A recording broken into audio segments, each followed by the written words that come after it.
오늘 하나님께서 우리에게 주신 말씀은 야고보서 5장 1절에서 6절, 야고보서 5장 1절에서 6절까지의 말씀입니다. 제가 봉독하겠습니다. 하나님의 말씀을 경청하십시오.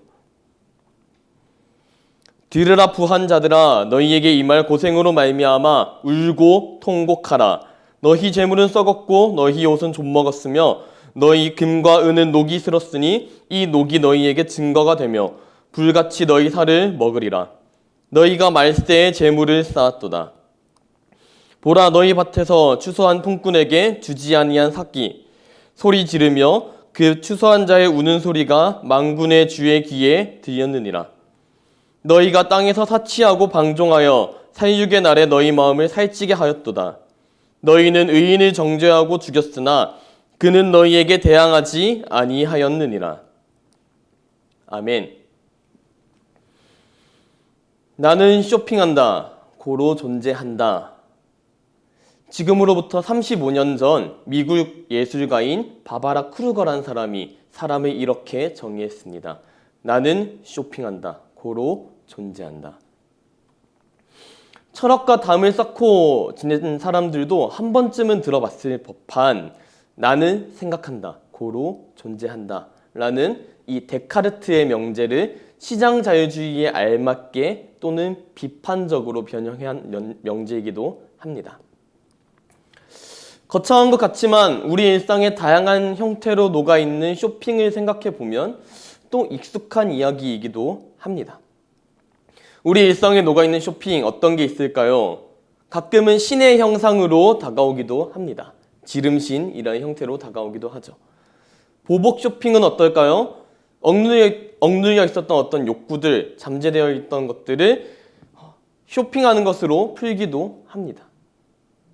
플렉스란 단어는 또 어떨까요? 자기가 가진 부를 자랑하거나 과시하는 것으로 표출되기도 합니다.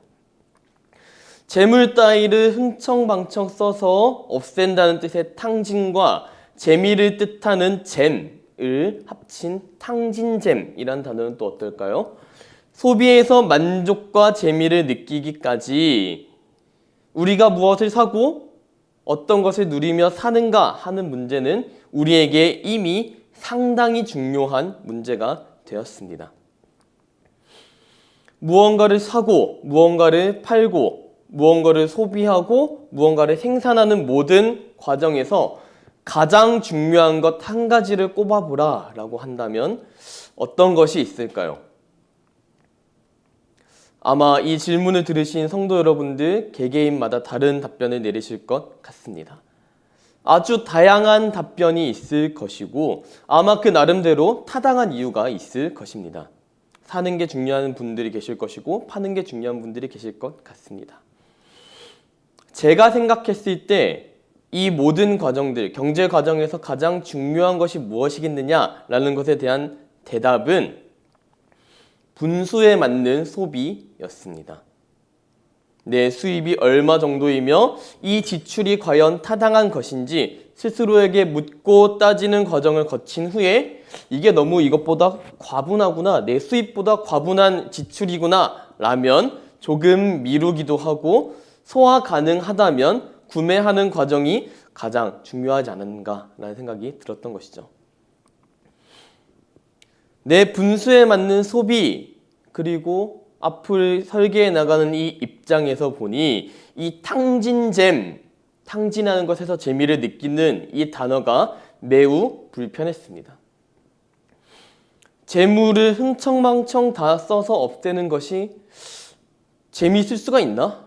라는 의문이 들었던 거죠. 물론 적은 금액으로 만족을 느끼는 정도니까 말이 나빠서 탕진이지 사실은 동전지갑 털이하는 정도, 이 정도의 가벼운 느낌일 수 있습니다. 그러나 제가 받아들이기에는 티끌모아 티끌이어도 티끌이 있는 것과 없는 것은 차이가 있기 때문에 아주 불편한 마음이 들었습니다. 아마 저처럼 이 탕진잼, 탕진에서 재미를 느끼는 이 마인드에 대해서 조금 불편한 마음을 가지시는 분들도 아마 계셨을 것 같습니다. 한두 분 정도는 계시지 않을까 싶어요. 그래서 생각해 보았습니다. 탕진이 더 이상 재미있지 않은 시점, 탕진하고 난 다음에 더 이상 재미가 없는 그런 시점은 언제일까 생각해 보았습니다. 언제일까요? 파산했을 때였습니다. 더 이상 수입이 없고 수입이 들어오고 나면 이자 갚고 원금 갚고 내가 쓸 수 있는 돈은 더 이상 없게 되는 진짜 그야말로 파산한 상황. 탕진이 재미로 여겨지지 않는 상황은 이렇게 아무것도 쓸 수 없는 파산의 상황이었습니다. 어디서도 돈을 빌려주지 않고 빚더미에 누여 신음하고 있는 이 파산의 상황에서는 어느 순간에서도 재미를 찾을 수 없었거든요. 아마 모든 분들이 이 이야기에 대해서 공감하시리라 믿습니다. 누구나 이런 상황을 피하고 싶어 한다는 것도 또한 동일하게 적용되리라 생각됩니다. 나뿐만 아니라 내 자녀들, 내 손자, 손녀들까지 가능하면 그런 가난함, 어려움을 겪지 않게 하고 싶어 하는 게 사람의 마음입니다. 그래서 할 수 있을 때, 열심히 벌 수 있을 때 열심히 벌고 모으려고 합니다. 왜일까요? 일자리에도 벌이에도 언젠가 끝이 있음을 알기 때문입니다. 끝이 있음을 알기에 우리는 저축하는 습관을 들입니다. 물리적이고 물질적인 파산을 무서워하기 때문에 더더욱 그 이후의 것들을 생각하며 살아갑니다. 오늘 본문에 등장하는 부한자들, 부자들이라고 해서 크게 다른 사람들은 아니었던 것 같습니다. 어느 정도로 파산을 무서워했는지 3절 처음과 끝에 나타납니다. 제가 세번역 버전으로 한번 읽어보도록 하겠습니다. 여러분의 금과 은은 녹이 슬었으니 여러분은 세상 마지막 날에도 재물을 쌓았습니다. 금은에 녹이 슬 정도로 아주 오랜 기간 동안 세상 마지막 날까지 재물을 쌓는 일에 열중했던 사람들이 바로 오늘 본문에 나타나는 부자들의 이야기였습니다.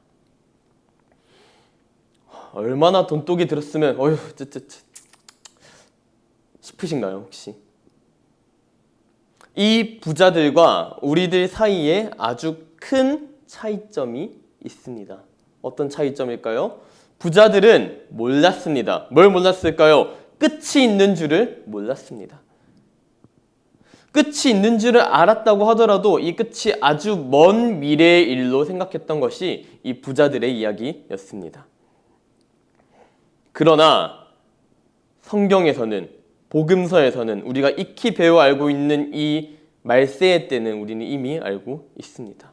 복음서는 뭐라고 기록하고 있죠? 말세의 때에 대해서 모른다라고 명확하게 기록해 놓았습니다.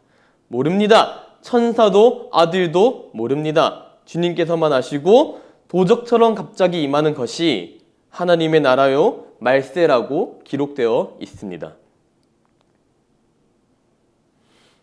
우리는 끝이 있다는 것을 알고 있습니다.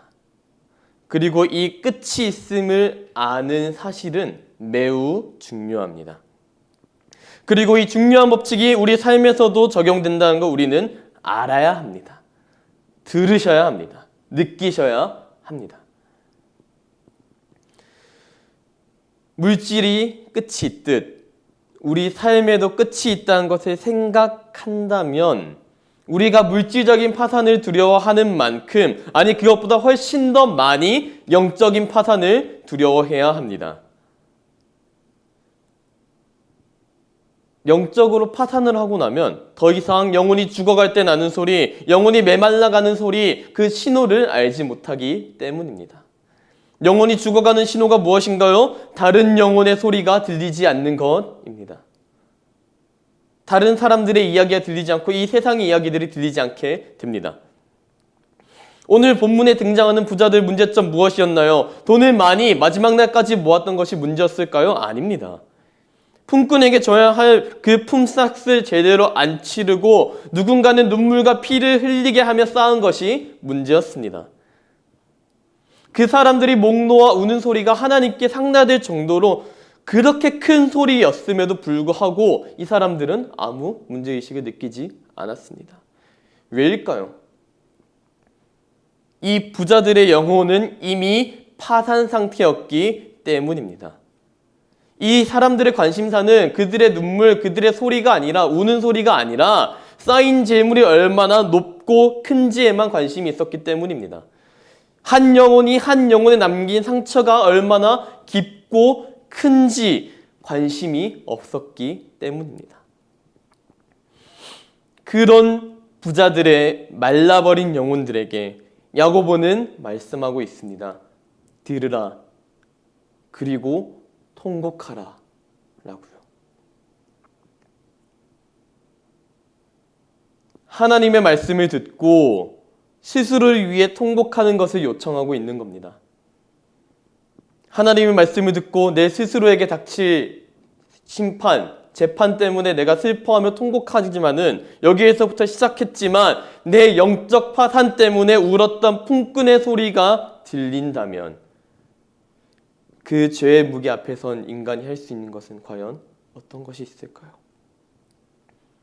죄의 무게, 사람이 감당할 수 없는 그 죄의 무게 앞에 섰을 때 인간이 할 수 있는 것은 회개와 기도뿐일 것입니다. 끝이 있다는 걸 알기에, 그리고 그 끝이 언제 다가올지 모르기에 풍요 속에서 파산하기 쉬운 우리의 영혼을 깨우시기를 도전하는 저와 여러분들이 되기를 소망합니다. 말씀으로 늘 깨우며 천하보다 귀한 영혼들의 이야기에도 귀 기울이도록 도전할 수 있는 저와 모든 성도 여러분들 되기를 소망합니다. 함께 기도하시겠습니다. 사랑하신 하나님, 야고보서 말씀으로 우리에게 행동해야 할 것들을 보여주시고 믿음이 구호에서 그치지 않게 해주시니 감사합니다. 우리가 물질적으로 파산하는 것을 두려워하듯 영적으로 파산하는 것도 두려워해야 함을 보았습니다. 그러나 두려워하는 마음으로 여기에 천착하는 것보다는 두려워하는 마음보다 메마른 영혼에는 하나님 말씀이 들리는 은혜를 허락해 주시고 하나님 말씀을 들은 사람은 하나님께서 들으신 우는 자의 소리와 눈물을 듣고 느낄 수 있는 영적인 민감함을 더하여 주셔서 하나님 앞에 섰을 때 허탄한 것들을 자랑하는 사람들이 아니라 영혼을 위해 얼마나 눈물 흘렸는지, 그 영혼들을 얼마나 사랑하려 애썼는지를 자랑할 수 있는 우리 귀한 성도 한 사람 한 사람 되도록 도와주세요. 우리 일상에서 튼튼한 믿음을 허락해 주실 줄 믿으며 이 모든 말씀 예수님의 이름으로 기도드립니다. 아멘.